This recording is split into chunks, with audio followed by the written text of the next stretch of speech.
Hola a todos, j'espère que vous allez bien pour commencer. Quoi de mieux à l'approche des vacances d'été que de vous parler de cette affaire? Il s'agit de l'un des plus grands mystères dans l'histoire de l'aviation. Une affaire tellement mystérieuse qu'on n'a toujours pas de réponse à ce jour. Mais avant de nous plonger dans le vif du sujet, laissez-moi vous présenter le sponsor qui m'accompagne depuis plusieurs vidéos, eBay Club. Vous êtes nombreux à connaître eBay Club, je vous en ai déjà parlé sur ma chaîne, et pour ceux qui s'en souviennent, au départ moi je connaissais pas le principe du cashback, mais ma petite sœur oui, elle l'utilise depuis de nombreuses années, et elle avait été choquée que moi, sa grande sœur adorée, pleine de qualités et dépourvue de défauts, je ne connaisse pas. Je ne suis pas un être de lumière. Le principe d'eBay Club, pour ceux qui ne connaissent pas, c'est de récupérer du cashback sur vos achats en passant par les sites partenaires d'eBay Club. Vous récupérez du cash en ligne, mais pas seulement, puisqu'eBay Club propose également du cashback en magasin et du cashback en bon d'achat. eBay Club est un service totalement gratuit, donc vous êtes forcément gagnant. Et avec l'arrivée des vacances et des JO, les achats se multiplient en ligne. Donc c'est clairement le moment d'en profiter pour récupérer de l'argent.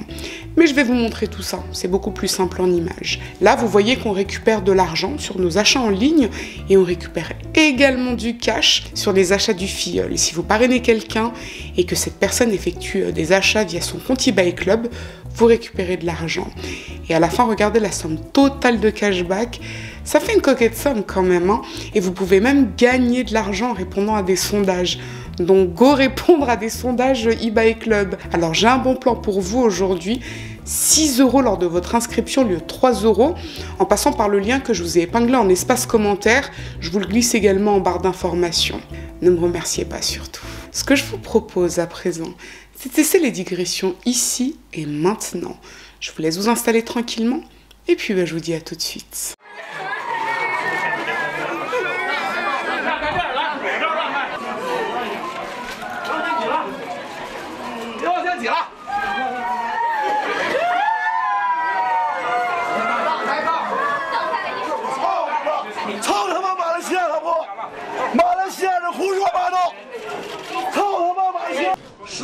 Après 7 ou 8 jours, ils nous ont dit que l'avion se trouvait à un tout autre endroit. Ils connaissaient dès le départ la véritable zone, mais ils l'ont caché. Ils ne nous ont toujours pas expliqué pourquoi ils nous l'avaient caché. L'histoire démarre le 8 mars 2014 à l'aéroport international de Kuala Lumpur en Malaisie. Ce jour-là, le Boeing 777 de Malaysia Airlines doit décoller à minuit 25 pour se rendre à Pékin en Chine. C'est un vol d'environ 6 heures tout à fait classique. L'avion doit passer au-dessus de la mer de Chine pour rejoindre sa destination. C'est un trajet qui se fait quotidiennement sans aucun problème. Le commandant de bord s'appelle Zahri Ahmad Shah. C'est un pilote malaisien de 53 ans qui travaille pour Malaysia Airlines depuis 1981. Il totalise plus de 18 000 heures de vol et il a déjà piloté des Boeing. C'est un homme très expérimenté. Son copilote, Farik Abdul Hamid, est un Malaisien de 27 ans qui travaille pour la compagnie depuis 2007 et qui compte près de 3000 heures de vol. Il n'a jamais piloté un Boeing 777, mais il est lui aussi expérimenté. 227 passagers, dont 5 enfants, embarquent dans l'avion, une majorité de Chinois, mais également des Malaisiens, des Indonésiens, des Français. En tout, on compte 13 nationalités différentes à bord de l'avion. Et 10 membres d'équipage sont prévus en plus des 2 pilotes. Le Boeing décolle de l'aéroport à minuit 41 ce 8 mars 2014. La météo n'est pas mauvaise, tout se déroule normalement. L'avion prend son altitude de croisière prévue qui est à 10 600 mètres et à 1h19 il quitte l'espace aérien malaisien. À ce moment-là, le contrôleur aérien de Kuala Lumpur reçoit un message du pilote qui lui dit « Bonne nuit Malaysia ».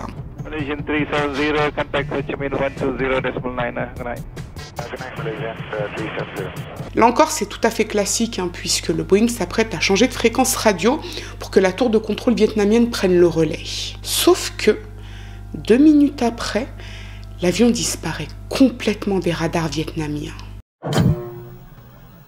Les avions sont généralement équipés d'un transpondeur, qui est un équipement qui permet au radar de les détecter, et d'un boîtier ACARS, qui contrôle l'état de l'appareil grâce aux liaisons satellites. C'est assez technique, je sais, mais voilà, gardez en tête que pour contrôler des avions qui se trouvent dans le ciel, il y a des équipements à l'intérieur qui permettent d'être, on va dire, détectés 24 heures sur 24 lorsqu'ils sont en vol.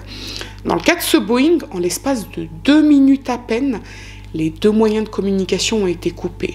le rendant littéralement invisible. La procédure dans ce type de situation, c'est que le contrôleur aérien avertisse aussitôt le centre aéronautique de sauvetage de la disparition de l'avion, mais là, dans ce cas, il ne le fait pas tout de suite. L'avion doit traverser la mer de Chine et il arrive parfois que la fréquence radio des avions ait du mal à recevoir ou émettre durant quelques minutes, donc on attend un peu. À 1h30, la tour de contrôle vietnamienne reçoit un bref signal en provenance d'un avion qui se trouve à proximité du trajet que doit emprunter le Boeing 777. Mais aucun signal du Boeing 777. À 1h38, la tour de contrôle vietnamienne prévient finalement les contrôleurs malaisiens qui lui demandent de faire de nouvelles tentatives pour établir la connexion. 10 minutes après, le radar vietnamien parvient à établir un bref contact avec l'avion avant qu'il ne disparaisse de nouveau. La tour de contrôle de Kuala Lumpur pense au départ que l'avion s'est posé en urgence sur une île à cause d'une défaillance technique par exemple, et il y a plusieurs milliers d'îles à proximité capables de recevoir un avion de la taille d'un Boeing 777. Cela dit, cette théorie est vite écartée. Si l'avion avait eu un problème d'ordre technique, les dernières données transmises par le boîtier ACARS l'auraient signalé, et l'avion ne présentait aucune défaillance. Et si l'avion avait finalement décidé d'atterrir sur une île, le pilote ou des passagers se seraient servis de leur téléphone portable pour prévenir leurs proches ou les autorités. Ça, c'est très, très inquiétant. Dans une situation pareille, l'armée de l'air prend aussitôt le relais pour localiser de toute urgence l'appareil, puisqu'on ne laisse pas un objet flottant comme ça dans le ciel sans aucune surveillance, d'autant que les procédures d'urgence ont été durcies à la suite du 11 septembre. Pourtant, les recherches en mer de Chine ne démarrent qu'à 5h32 par l'armée malaisienne, soit 4 heures après le dernier signal de l'avion. Ce matin du 9 mars 2014, des centaines de personnes attendent leurs proches à l'intérieur de l'aéroport international de Pékin. Il est un peu plus de 6 heures et ce qu'ils ne savent pas encore, c'est que l'avion ne s'apprête pas à atterrir parce qu'il s'est tout simplement volatilisé en plein trajet. Sur le tableau d'affichage, il est indiqué que le vol est retardé. Mais les proches ne s'inquiètent pas au départ, ça arrive un retard. Mais à 7h20, la compagnie aérienne donne une conférence de presse pour annoncer la disparition du Boeing. Je n'ai aucune information. Au début, ils ont dit que l'avion était retardé. Ensuite, ils m'ont donné ce papier et m'ont demandé d'attendre. C'est la panique à l'aéroport, d'autant que la compagnie n'est pas capable de donner une explication rationnelle. Comment un Boeing 777 a pu disparaître dans le néant? On parle quand même d'un appareil de près de 65 mètres de longueur sur 18 mètres de hauteur pour 350 tonnes avec 90 ordinateurs embarqués. Ça ne passe pas inaperçu. Les proches et les familles des passagers sont paniqués, comme je vous l'ai dit. Et c'est vrai que souvent, pour nous rassurer, on nous dit que les accidents d'avion sont beaucoup plus rares que les accidents de voiture qui seraient plus meurtriers. Alors c'est vrai d'un point de vue statistique, mais quand on vous annonce qu'un avion qui transporte un proche s'est volatilisé dans le ciel et qu'il y a probablement eu un accident, vous le savez qu'il n'y aura certainement pas de survivants. Pendant plusieurs heures, les proches et les familles des passagers harcèlent le personnel de la compagnie aérienne pour avoir des informations, mais on ne leur dit rien. On leur demande de patienter. Encore et encore.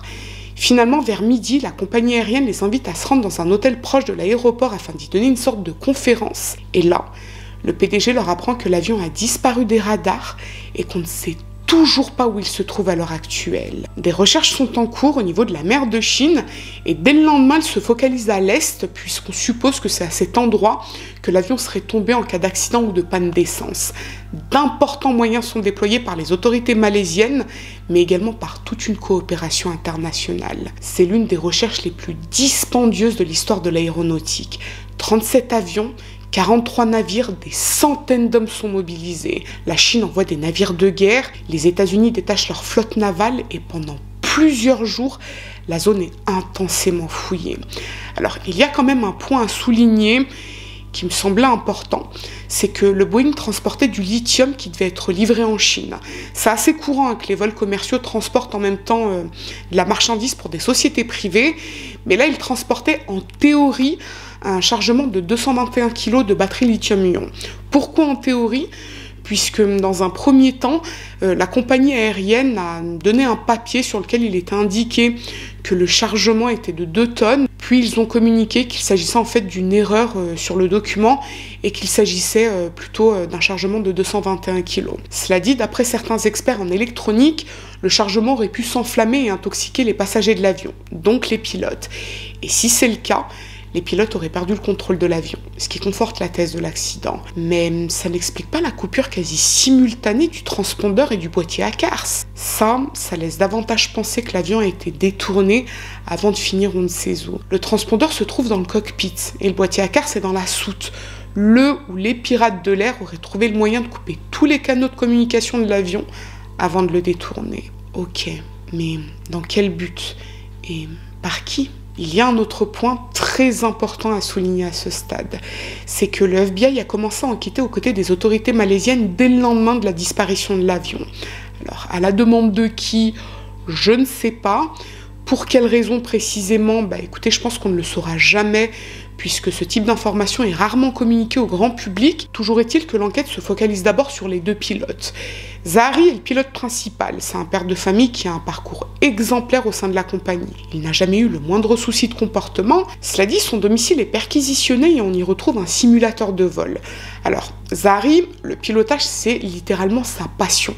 Quand il n'est pas au travail, il est sur son simulateur de vol à la maison. Quand il n'est pas sur son simulateur de vol à la maison, il parle de vol sur les réseaux sociaux. Et ça, a priori, ça semble suspect aux yeux des autorités, mais l'enquête ne révèle rien le concernant. Il n'a aucun lien avec des organisations secrètes ou suspectes, il n'a aucun trouble mentaux et il n'a jamais eu aucune tendance suicidaire. Farouk, en revanche, a déjà eu quelques soucis avec sa hiérarchie. C'est ce qu'on peut appeler un frimeur.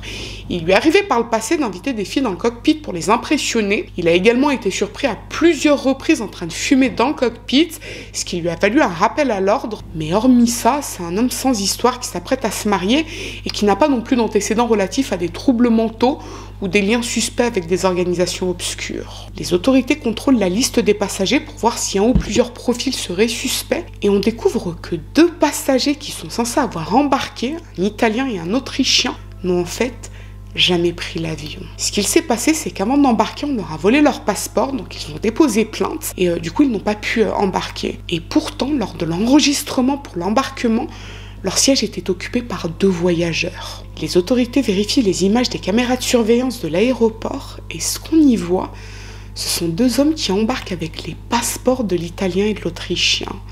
Ça, c'est une piste intéressante.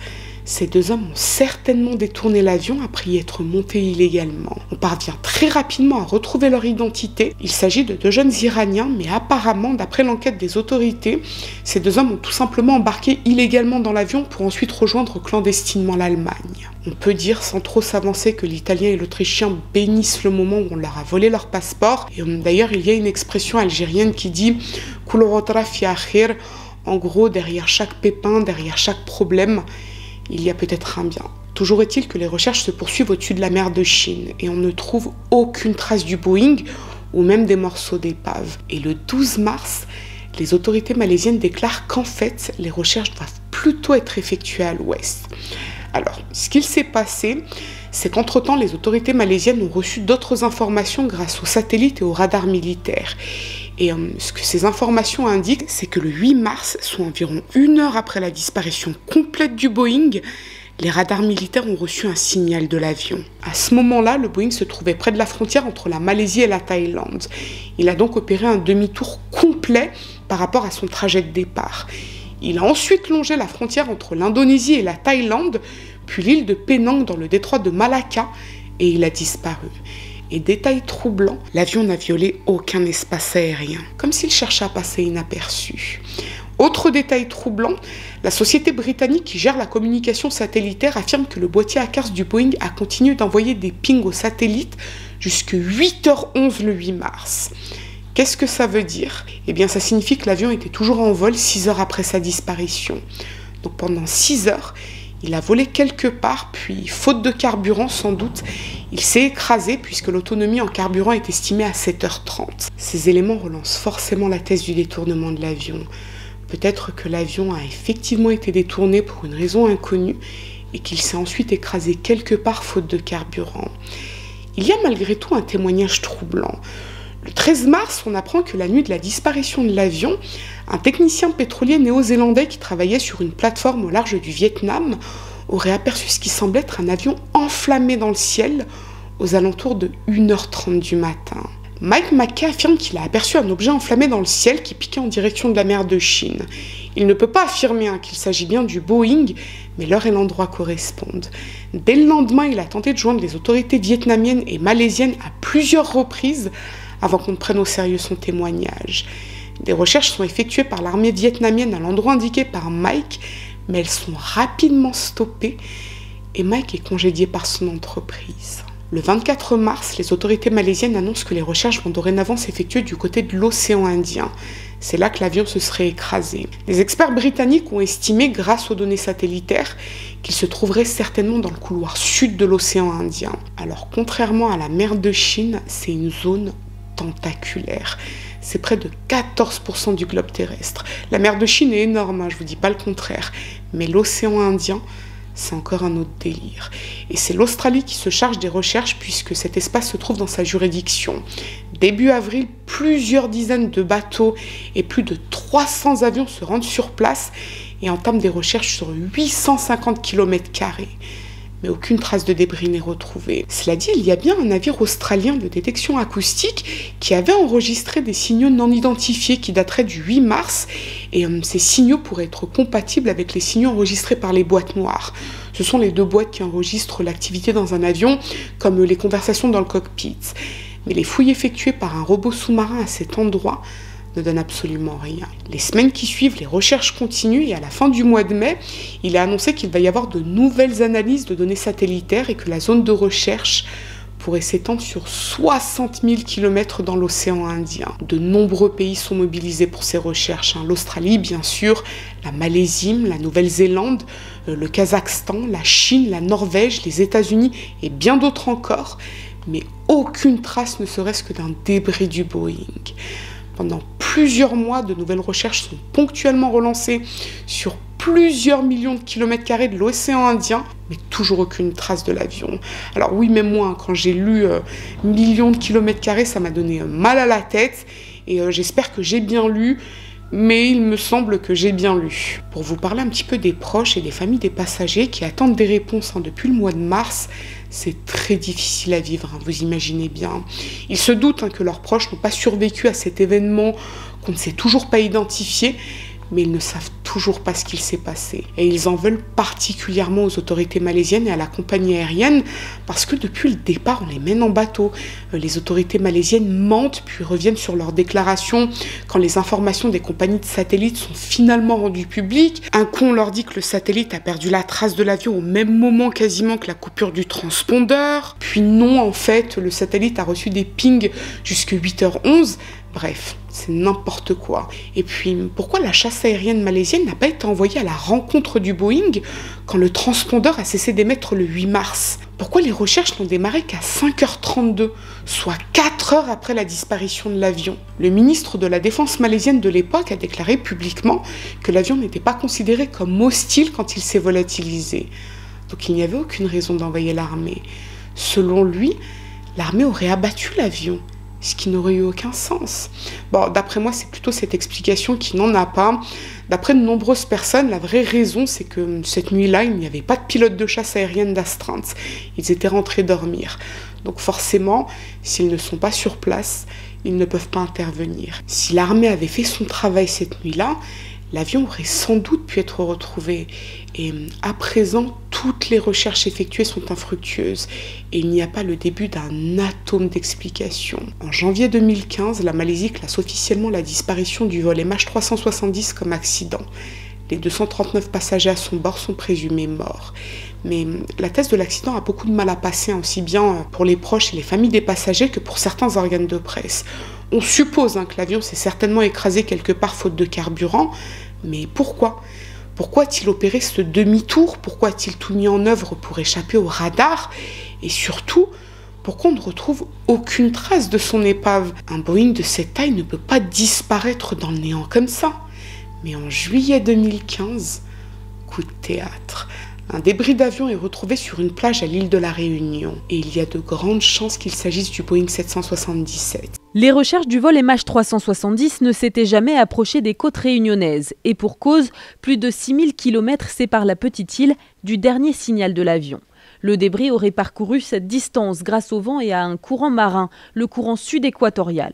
Après avoir dérivé à l'ouest de l'Australie en direction de l'équateur, il serait ensuite redescendu vers les côtes de la Réunion.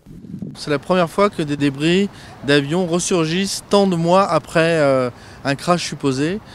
S'il s'agit bien du MH370, bien entendu. Il s'agit d'un flaperon, il est analysé par le fabricant et en septembre, le parquet de Paris confirme qu'il s'agit bien d'un débris du Boeing puisque le numéro de série correspond. Cette découverte conforte la thèse selon laquelle l'avion s'est écrasé dans l'océan Indien et c'est donc bien là qu'il fallait concentrer les recherches. D'autant qu'en mars 2016, un nouveau débris est découvert au Mozambique par un enquêteur américain. Blaine Gibson a ouvert un blog sur la disparition du Boeing à la suite du 8 mars 2014. Il ne se trouvait pas au Mozambique par hasard. Il s'y était rendu dans le but de rechercher des morceaux de l'avion. Et par chance, il a découvert un débris devant les caméras des journalistes, justement. Le hasard est fou par moments. Nous sommes passés ici il y a quelques minutes et il n'y avait rien. Et là, sur le chemin du retour, il y avait ce morceau qui ressemble à un débris de la cabine du MH370. Chose incroyable, une vague vient juste de déposer ce morceau. Et si on comparait avec cette sable, ça c'est déjà sec, ça c'est encore mouillé. Aide-moi à le soulever. On va faire comme ça.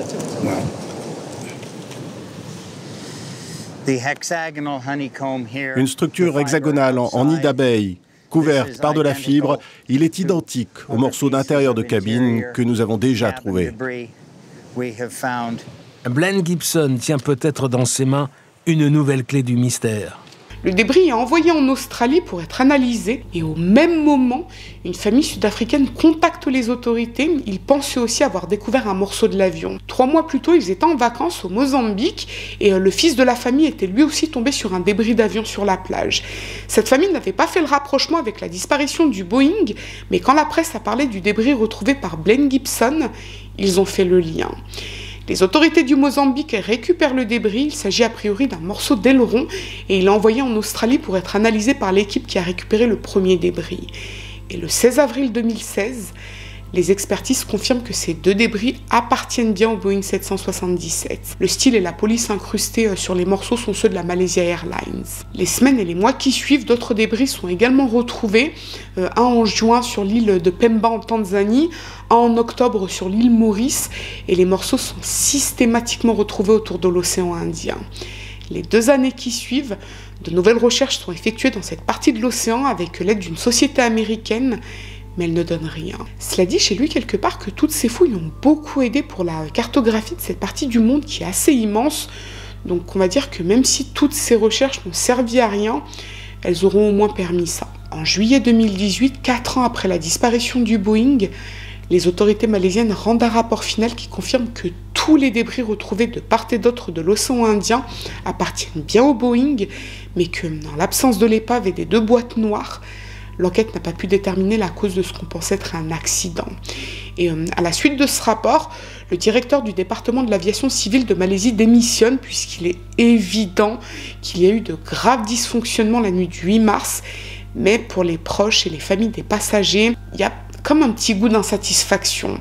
On va dire qu'on ne leur a pas apporté toutes les réponses dont elles avaient besoin pour pouvoir faire leur deuil. Par exemple, on nous dit que les morceaux de débris appartiennent bien à l'avion. Bon, il n'y a pas vraiment de doute là-dessus, mais avec toute la coordination internationale qui a été mise en œuvre dès le lendemain de la disparition de l'avion, comment est-ce possible qu'on ne sache pas où il s'est écrasé, ce qu'il s'est passé précisément?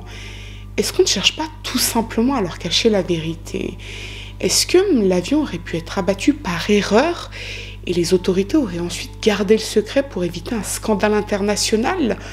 Ou est-ce qu'il a été abattu sciemment pour une raison tenue secrète? Il y a une base aérienne américaine à Diego Garcia. C'est une île mauricienne détenue par le Royaume-Uni qui la loue aux États-Unis. Et c'est au nord de l'océan Indien.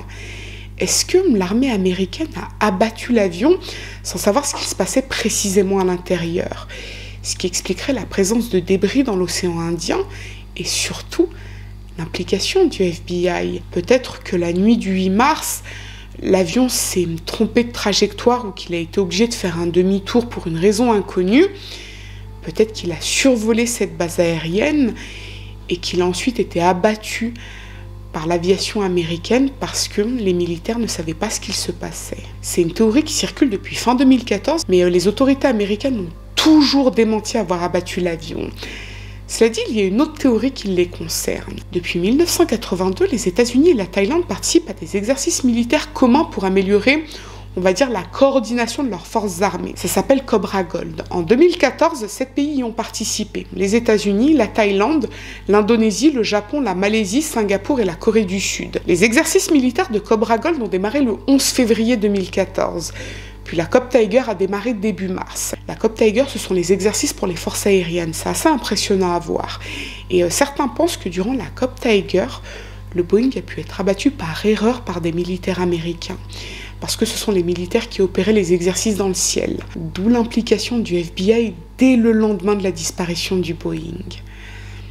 On va dire que le timing est assez troublant. Parmi les autres théories les plus reprises, il y a bien sûr le suicide du pilote, d'autant qu'1 an après la disparition du Boeing, le pilote allemand Andreas Lubitz s'est volontairement donné la mort en écrasant son Airbus dans les Alpes françaises. C'était le 24 mars 2015 et il a tué 149 passagers avec lui. Cela dit, Andreas était suivi pour dépression et son médecin l'avait déclaré inapte au travail.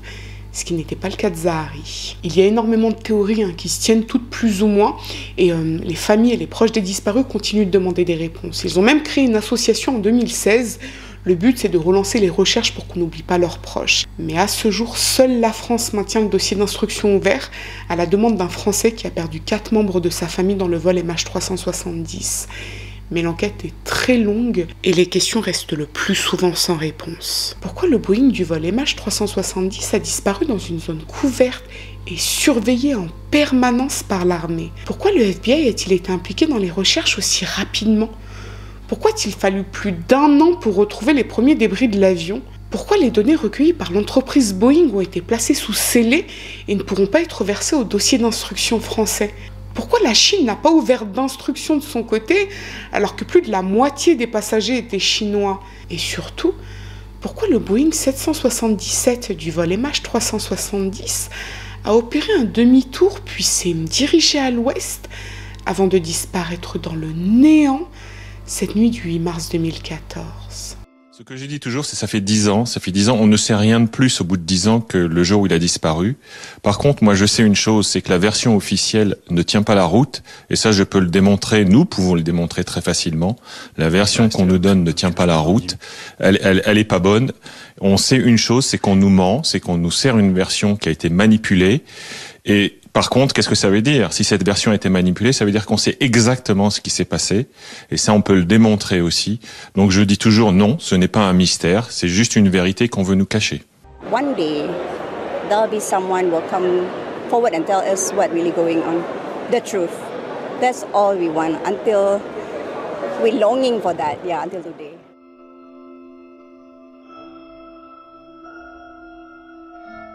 Bon, bien écoutez, j'espère que ça va pas vous refroidir pour prendre l'avion, cette histoire. Moi, une fois dans ma vie, j'ai cru que l'avion dans lequel je me trouvais allait se crasher. Je crois que c'était lorsque je rentrais de Norvège, mais je suis pas sûre. Je crois que c'était la Norvège ou la Tchéquie. Franchement, je m'en rappelle pas. Mais je sais que ce jour-là, j'ai eu tellement peur. Et je vais même vous dire un truc qui va vous paraître totalement bizarre. C'est qu'il y avait un bébé dans l'avion qui pleurait.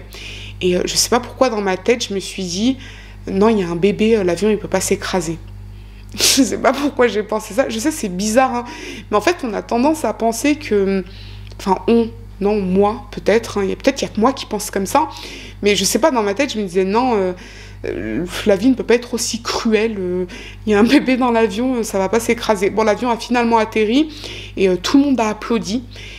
Sauf moi. Et sinon, concernant cette affaire, d'après moi, la thèse du détournement de l'avion est plausible parce qu'on a quand même le boîtier à cartes et le transpondeur qui ont été coupés presque simultanément Et je pense pas que c'est une coïncidence, surtout que l'avion a fait en sorte de ne pas violer les espaces aériens. En fait, tous ces petits éléments mis bout à bout, c'est quand même bizarre. Pour le reste, je sais pas, toutes les théories se tiennent, franchement. Est-ce qu'il a pu être abattu par l'armée américaine? C'est fort probable. Est-ce que les Américains l'admettront? Jamais, ou alors peut-être dans 50 ans. Cela dit, on peut quand même souligner l'incompétence des autorités malaisiennes. Moi, plus que de l'incompétence, j'ai eu l'impression d'y voir de la complaisance.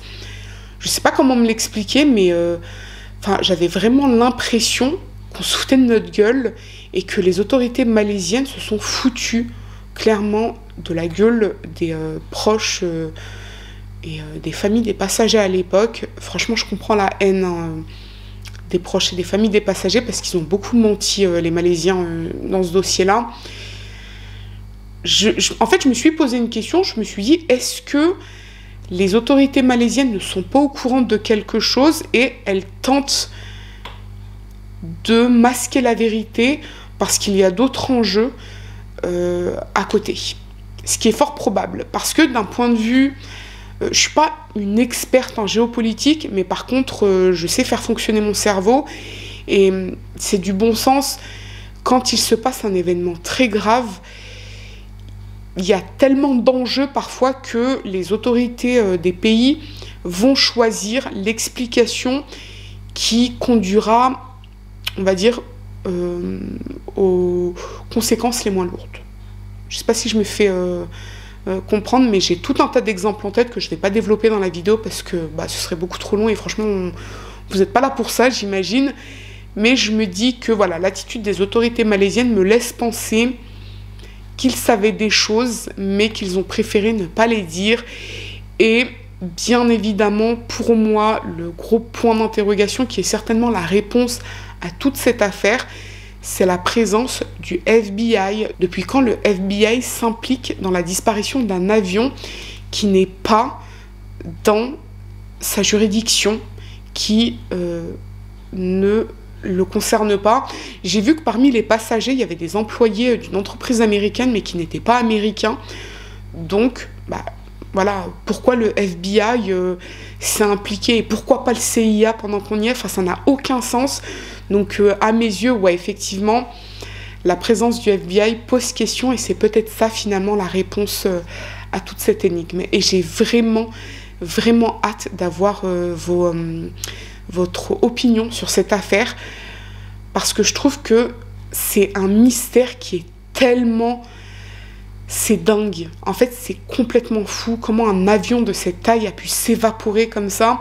Comment c'est possible qu'on ne retrouve rien à part un petit morceau de flaperon, un petit morceau d'aileron par-ci, par-là.